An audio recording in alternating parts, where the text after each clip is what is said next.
Next, we'll cover the software operation for wave soldering machine. First, double-click to open the wave soldering software.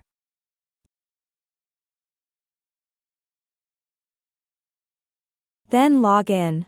There are 3 login credentials. The first account has the highest privileges. Username, admin, password, admin.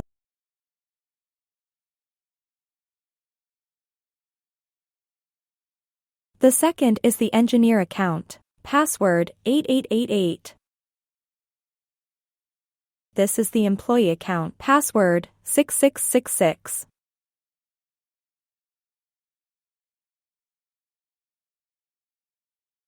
We typically use the highest privileged admin account for debugging.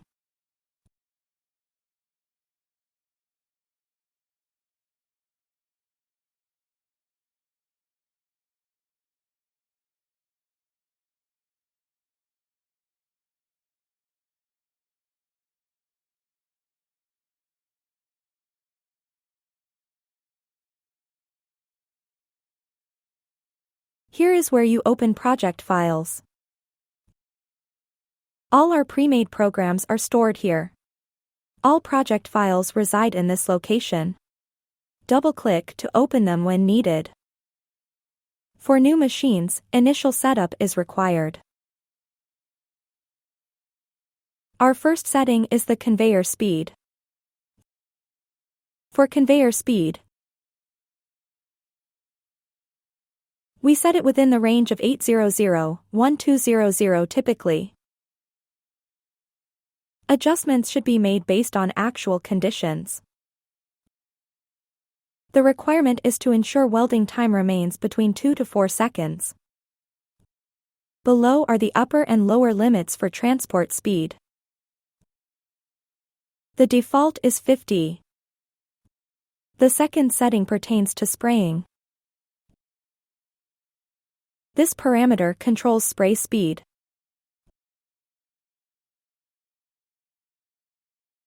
Spray speed settings are typically adjusted based on board dimensions and transport speed. Larger PCB dimensions require faster spray speeds. Higher transport speeds also necessitate increased spray speeds. My current PCB dimensions are 300 by 400 mm, with transport speed of 1,200 mm per minute. Therefore, the transport speed should be set to 300. Adjustments are also needed if soldering quality is poor. Ensuring the soldering time remains between 2 to 4 seconds. Adjust the speed at this time.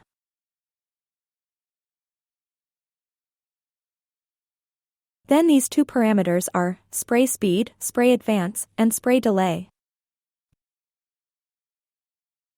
This is advance, this is spray delay, default is 10. But during actual operation, if the PCB hasn't started spraying when it reaches the nozzle, we need to adjust the delay. Typically increase by 5 mm at a time until the position is right. When the PCB just reaches the nozzle, it should start spraying immediately. That's ideal. Then for this delay setting, the spray starts before the nozzle even reaches the PCB board. At this point, we need to configure a spray delay. Just like before, increase it by 5 mm increments until it reaches the right position. That's all. Here is where you set the PCB board width.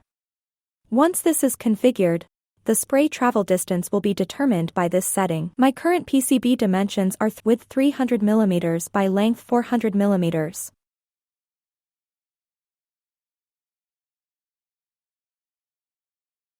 Set board width to 300. Next is the preheat settings. For preheating, we typically set it between 80 degrees Celsius and 150 degrees Celsius. we generally have 3 preheating zones, 3 lower preheating zones, and the upper preheating zone at the back. This requires optional configuration. Usually, it only has 3 zones, 1, 2, and 3, 1B, 2B, and 3B preheating zones. The preheating setting range is 80 degrees Celsius to 150 degrees Celsius, but it actually depends on the manufacturing process. For leaded processes, the temperature will be slightly lower, ranging from 80 degrees Celsius to 130 degrees Celsius. For lead-free processes, the temperature will be 100 degrees Celsius to 150 degrees Celsius. We are currently using a lead-free process. Set it to 100 degrees Celsius, 110 degrees Celsius, or 120 degrees Celsius. The critical temperature setting is the preheat temperature. For multi-layer boards with numerous heat-dissipating components, the heat absorption will be very high. We need to set the temperature higher, like this, 110 or 120 degrees Celsius, to ensure the board is fully preheated. If the board is very thin, less than 1 mm thick,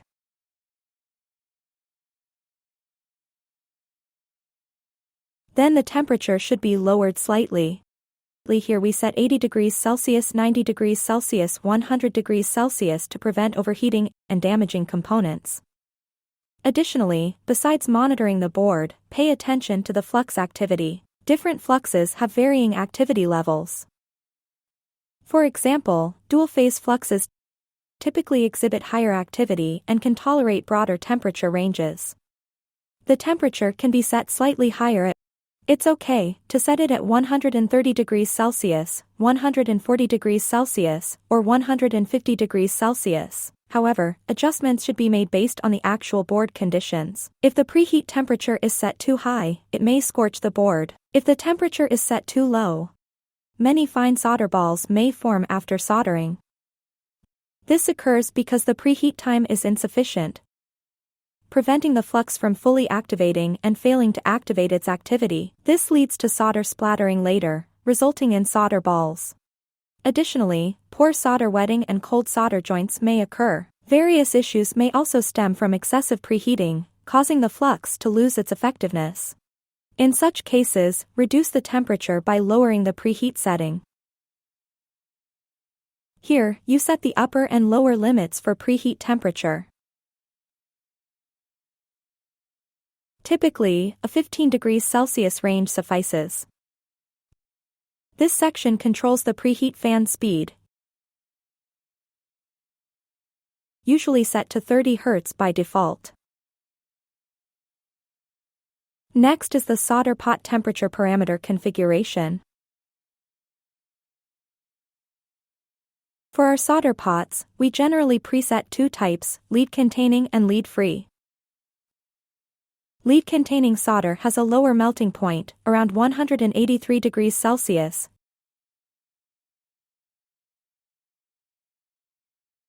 The soldering temperature range is set to 245 plus or minus 5 degrees C.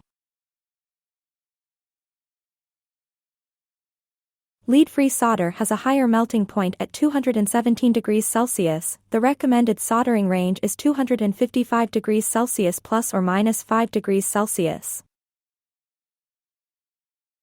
Adjustments can be made within this range. Different boards require different temperature settings. Thick boards, multi-layer boards, and large copper foil boards, such as power supply boards and server motherboards, have high thermal mass and dissipate heat quickly, necessitating higher temperatures. For lead-free solder, these boards should be set to 265 degrees Celsius to prevent cold solder joints. For single-sided boards or very thin boards less than 1 mm thick, which have low thermal mass,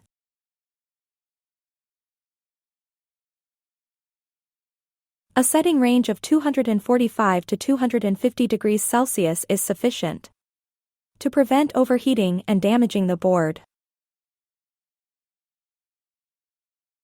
Another issue after soldering. If the board appears yellowed, darkened, or the solder mask bubbles, this indicates overheating and board damage.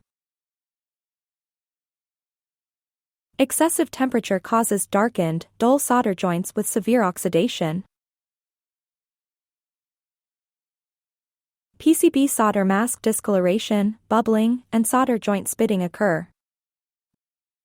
Conversely, insufficient temperature leads to cold solder joints, rough joint surfaces, cold solder joints, and incomplete solder coverage. These are the common scenarios. Here are the upper and lower temperature limits for the solder pot. We typically set it to 15 degrees Celsius.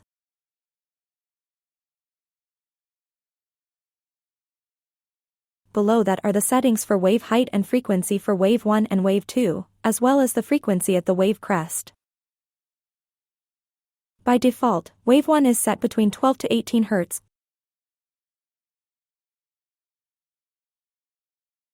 For peak 2, the frequency is set between 15 to 25 Hz.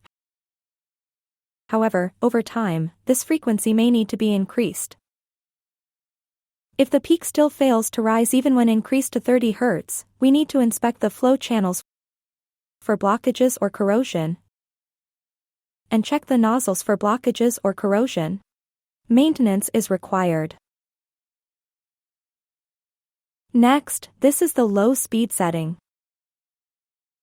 Low speed settings. This controls the conveyor speed for peak 1 and peak 2 during low speed operation. Typically set between 12 Hz to 15 Hz. Set to 12 Hz.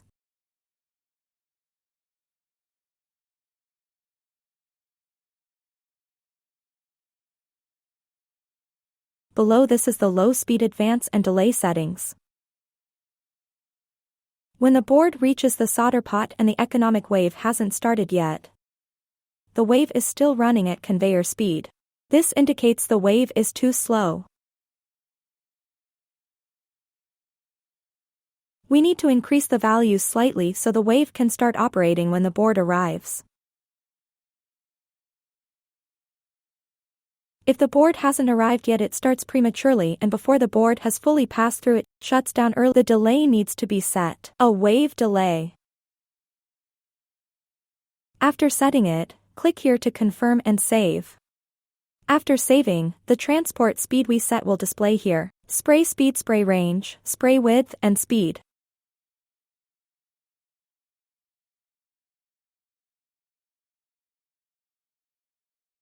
Then for preheating conditions, the top shows the settings, while the bottom displays the actual readings. Regarding the solder pot, it's currently set to 30 degrees Celsius since we haven't added solder yet. To prevent burning out the solder pot, we haven't set the high temperature. Here is the timer switch setting for the solder pot. Check the box to turn it on. Then here are Monday, Tuesday, Wednesday. A week from Monday to Sunday. Just check Monday to Friday. Then this is for modifying each day individually. Monday, Tuesday. This time, the top one is the power on time. The bottom one is the power off time. Check the box to enable it.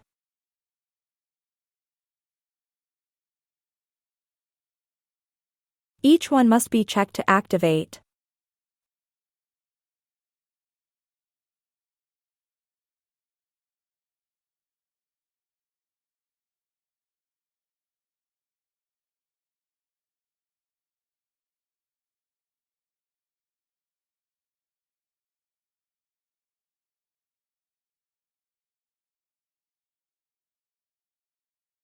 After checking them, download this to KLC. Press here to save. Confirm save. Then verify this time matches your computer's time. The time displayed here is currently 21:56.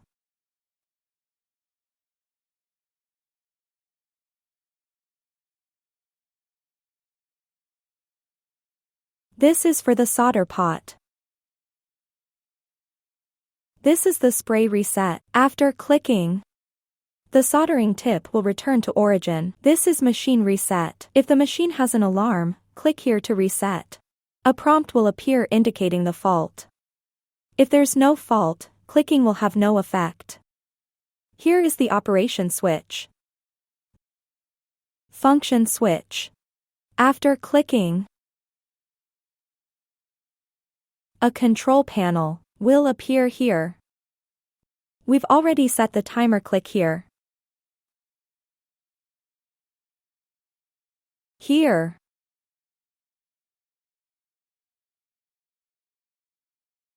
Once everything is turned on, the current status will be displayed here. Transportation is already running. Preheating is currently heating.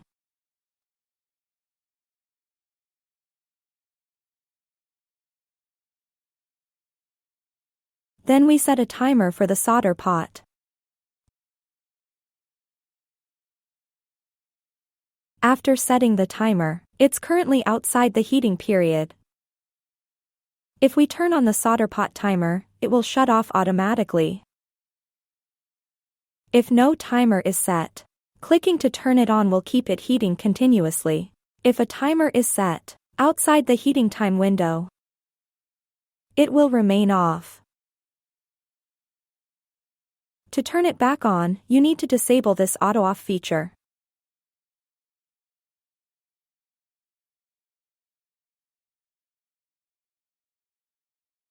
Currently, I haven't added solder, so I can't keep the solder pot on for extended periods.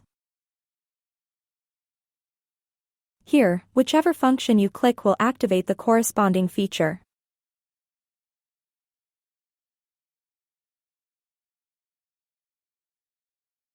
Alright, we've now completed the setup. Clicking here will display the PCB board's position. If I just put it in, the sensor detects it, and a location will show here.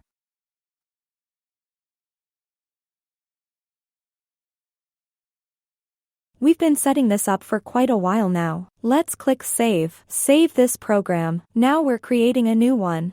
The temperature we just set is longer, so create a new one.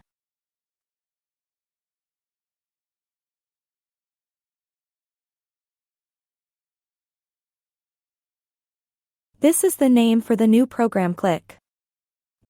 Click Save. Then we locate the program we just set up. Here it shows which program is currently active. And here displays the account, which account it is.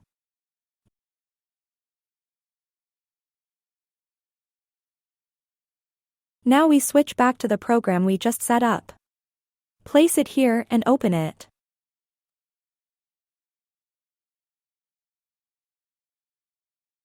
Then we raise the temperature to officially start production.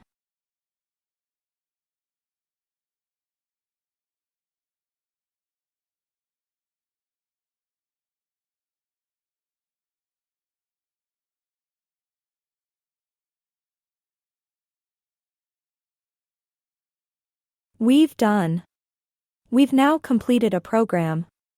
Production can officially begin.